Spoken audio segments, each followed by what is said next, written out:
और दमोह में गंगा जमुना स्कूल के मामले में एफआईआर दर्ज हो गई है। बड़ी खबर, एफआईआर के आधार पर मामले में कई नए खुलासे हो चुके हैं। वहीं सरकार भी स्कूल के खिलाफ एक्शन में नजर आ रही है। तो बड़ी खबर इस पूरे मामले पर, जहां अब एफआईआर के बाद पूरे मामले की इन्वेस्टिगेशन में स्कूल के खिलाफ एक्शन को लेकर इस वक्त की सबसे बड़ी खबर।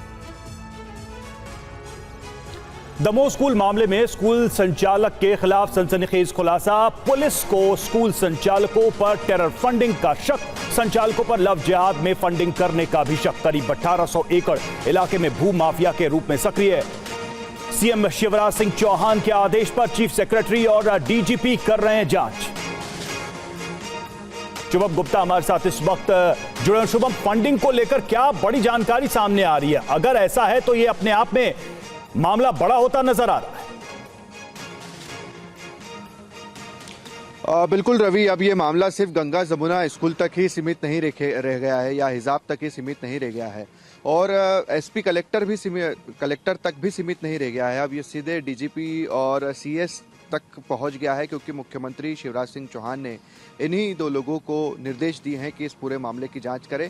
दरअसल जो इदरीस खान है इस स्कूल का मालिक, उस पर कई तरह के आरोप या उसे लेकर कई तरह की शिकायतें पहले भी की गई है, जिसमें 1800 एकड़ ज़मीन की बात की गई है। भू माफिया के रूप में उसे बताया गया है, जो जिस पत्ते से, तेंदु पत्ते से बीड़ी बनती है, उसका बड़ा कारोबारी है, उसको लेकर शिकायतें मिली है। और सबसे बड़ी बात, जो विदेशों में कारोबार है, दाल का कारोबार वो करते हैं, और उसको लेकर भी टेरर फंडिंग का शक बताया जा रहा है।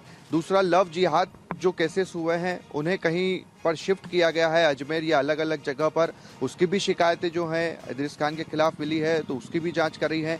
18 बिंदु सरकार ने बनाए हैं और इन बिंदुओं पर अब सिलसिलेवार तरीके से जांच हो रही है। हालांकि जिस तरीके की एक्टिविटीज स्कूल में देखी जाती थी उसको लेकर शिकायतें पहले भी आई, लेकिन इसके संचालक के तार किससे जुड़ते नजर आ रहे हैं, ये जानना अब बड़ी प्राथमिकता होगी। क्या ये एक पूरा नेक्सस है जो ऑपरेट कर रहा था?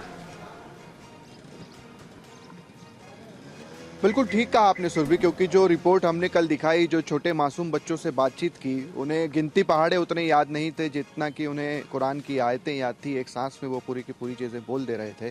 तो कहीं न कहीं चीजें धन परिवर्तन की ओर बढ़ती हुई नजर आई। और दूसरा, इसमें जो लव जिहाद की बात आ रही है, क्योंकि जो 3 शिक्षिकाएं इस स्कूल में पढ़ाती हैं वो पहले से ही कन्वर्टेड थी। पहले वो हिंदू हुआ करती थी, उसके बाद उसने मुस्लिम से शादी की और उसके बाद इस स्कूल में पढ़ा रही थी। तो एक बड़ा सवाल ये भी है कि इसी स्कूल में आखिरकार इस तरह की शिक्षिकाओं को जिन्होंने धर्म परिवर्तन किया है, क्या प्रायोरिटी दी जा रही थी? इसकी भी जांच एक तरह से अब पुलिस कर रही है। हालांकि जिस तरीके से अभी तक जांच हुई है, कई बड़े खुलासे हुए हैं। आगे भी इन्वेस्टिगेशन पर नजर बनाए रखें, आपसे अपडेट लेंगे, क्योंकि अगली बड़ी खबर भी यही है कि किस तरीके से दमोह में गंगा जमुना स्कूल पर लगातार बड़े खुलासे हो रहे हैं कि कैसे स्कूल में तिलक और कलावा भी बैन था। तिलक और कलावा पहनने पर टॉर्चर करते थे टीचर।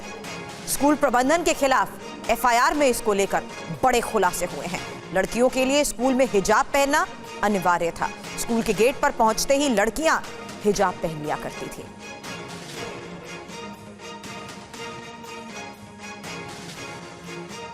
तो इस पूरे मामले में जिस तरीके से अब इन्वेस्टिगेशन की जा रही है, हमारे सहयोगी ने बताया कि 18 ऐसे बिंदु है जिसके आधार पर पूरे मामले की तहकीकात की जा रही है। लेकिन इस बीच जो एफआईआर दर्ज हुई है उसमें भी कई चौंकाने वाले खुलासे हुए हैं, जिसके जरिए एक बार फिर इस आरोप के तहत ये बात साफ हो गई कि किस तरीके से स्कूल में हिजाब पहनना अनिवार्य था और यहां तक कि तिलक और कलावा भी नहीं लगाया जा सकता था।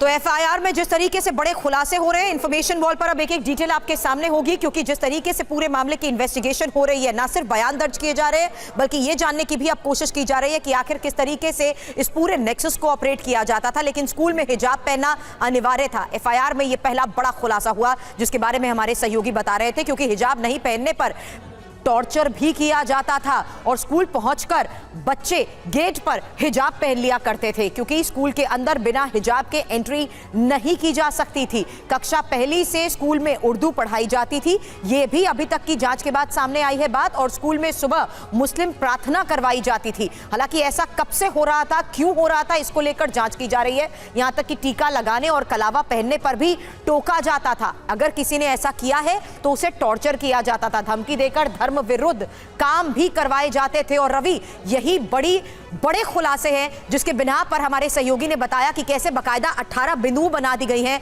जिसके आधार पर एक एक सवाल का जवाब जानने की अब कोशिश की जा रही है। रवि।